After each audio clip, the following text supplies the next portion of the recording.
आजिर दिने दिल्ली बनीथिला देशर राजधानी। 12 डिसेम्बर 1911 मसीहा थी दिल्ली के भारत रो नुआ राजधानी हिसाबे घोषणा करा हेतिला। आजिर दिने राजधानी के खसराबार लगी दिल्ली दरबार रो उजुक करा हेतिला।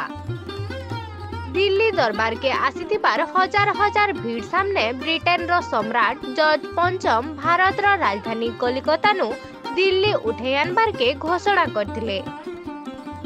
दिल्ली दरबार न भारत रो भिने भिने राजनु राजा राजुड़ा आर तांकर रानी आदि केतने कुनुआ सबु शामिल हेथिले। 1911 रो ई ऐतिहासिक घोषणा उतारू इंग्रेज माने दिल्ली रो निही रखले आर ई शहर के देशर राजधानी रो कुर्ता पिंधाले।